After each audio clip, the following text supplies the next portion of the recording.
Hi guys, and welcome back to LX Terror's Druid Leveling Guide. We're here with our favorite Tauren Druid Falryn, and haven't done a whole lot since you guys last were here. Just ran around, killed a few things, made some progress on the quest. So, one thing I did get is, I believe last video I did not have Mangle. A Mangle is superior to Claw in every possible way. It even says that now in the new updated tooltip. And with the few little things, keep in mind I'm not even using the real heirloom weapon for using the caster heirloom. But as you can see, I just tear through things. Frame rate. So, still just questing away. As you can see, there's a few left to do. I'm going to head up here and do the Venture Co ones, because they're right close together. Hallowed Dens is still going on, and I do still have this flimsy female Night Elf mask, which looks really terrible. But at the time when I got it, I needed an inventory space, so it got equipped. Oh. I'm out of range. So, I know I said in my last video that I was going to do one on the Dwarven Hunter I have and do a poll to see who was going to be the tune that we leveled with. But I made an executive decision and decided that it would be this Druid.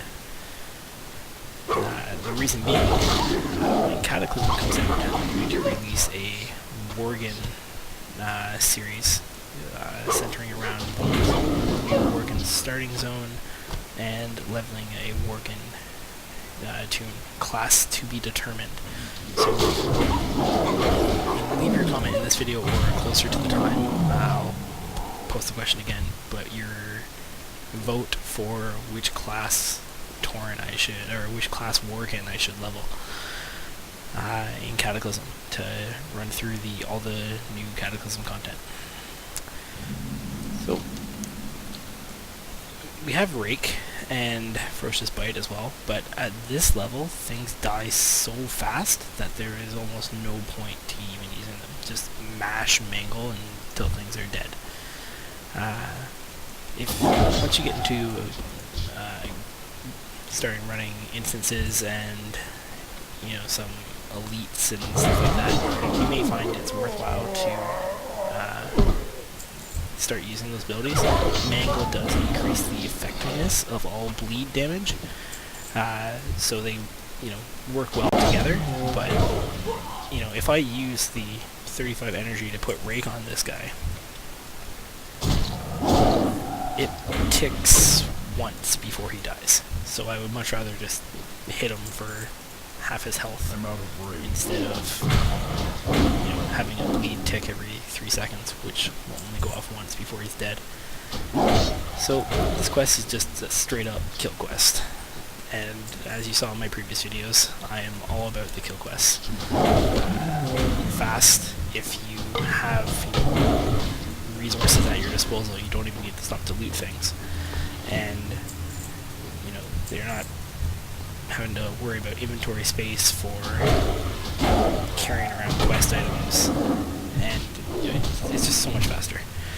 So we're ripping through here, and I need a supervisor's clipboard and some more workers and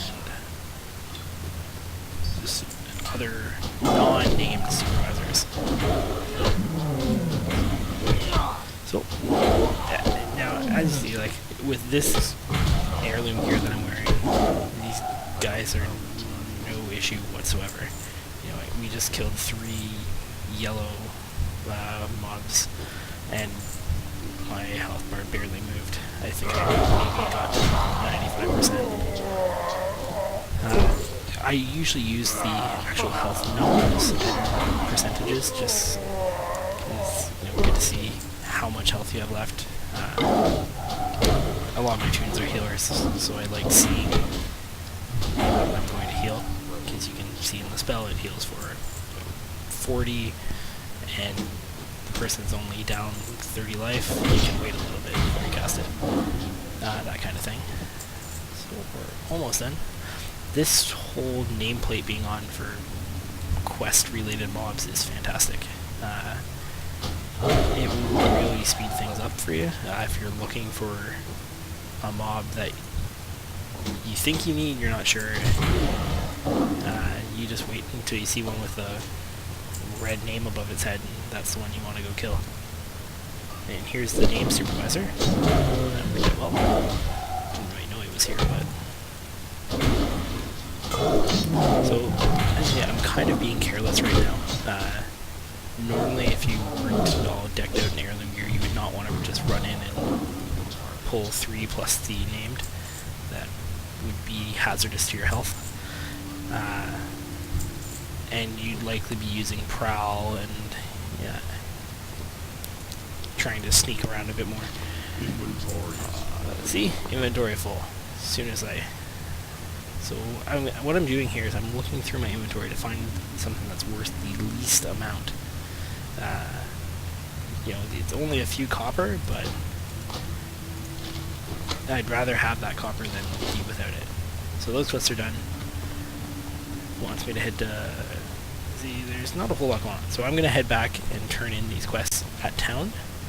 And rather than make you guys watch a boring section of me just run back to town, we'll cut it here and see you back at town. Alright, welcome back. Now, I know I said I'd be back at town, and I would have been, but this NPC that I have to turn in the Venture Code quest for is not where it says he is. The map says he's right here, but as you can tell, I'm way over here. So this is one of the instances where the quest to turn in NPC has a patrol path, and he will move along that path. And there will be instances where the map says the quest NPC is in one area, but they are not. They will be wherever they have pathed to. So you may find yourself looking around at times.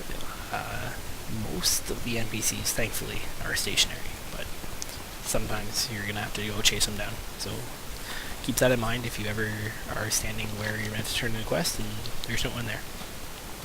We did hit level 12 when we turned those in. Not a lot of useful spells for Feral. We can res now with Revive. I picked up the Goblin Smasher, which I think is far inferior. Yeah, I would lose DPS, crit rating, and stamina. So I gained 2 strength, but it's, you know, still not very close. I also apparently have a +7 damage enchant on my caster staff, so we'll stick with that. May the eternal sun shine upon you. Walk with the earth. Time to cleanse yet another well. People have some real issues with their water supply. I think they might want to get a handle on that. I should empty my inventory, as I have no space.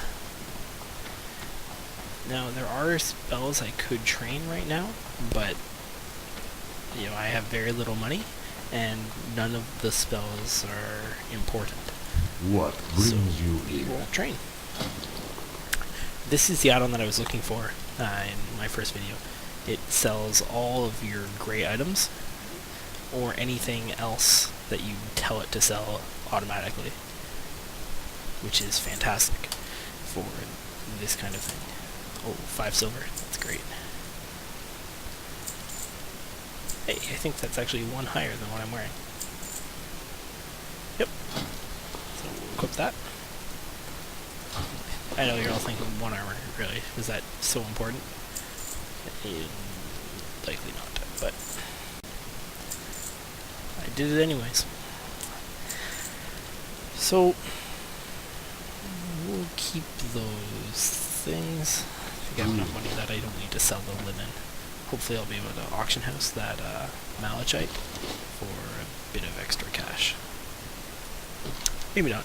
I don't really know how the Horde auction house on this server is.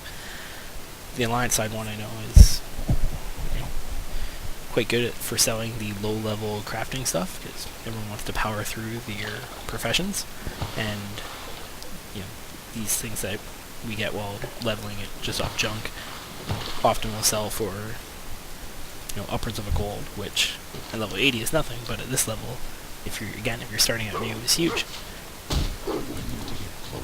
Come on, little puppy. Cat versus dog. Cat kills dog. Now, granted, I am a crazy cat with horns and heirloomy ancestral stuff, but cats beat dogs. Important to remember that. Oh, cats always beat birds. Everyone knows that. Goodbye, bird. So, another thing they added is they added these, whatever quest you have is active or highlighted in your quest log will show up on your minimap with an arrow to it. On your map itself, they have these highlighted areas where you're meant to be able to find whatever the mob or object is that you need for that quest. We're running off, and won't make you guys watch me run all over the place, so we'll see you when I get there. Alright, here we are. We now have the flatland prowlers that we need for their claws.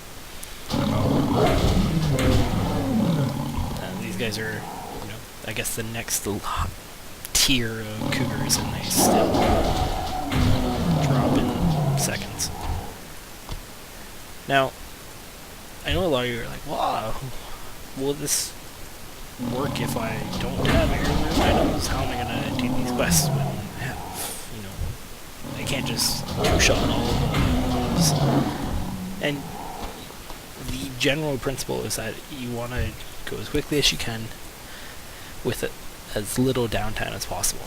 So, if you can, it may mean that you have to, make sure you're not pulling two at a time, because while you might survive, you have to, drink or eat if you pull two. So then you're always wanting to just pull one, because while it might take a bit longer having to kill them one at a time, it will definitely be faster than having to, eat for 15 seconds after killing two. If you do have heirloom gear, you'll be able to do this with virtually no downtime. Or even if you don't have heirloom gear, if you have a friend on your server who can make you green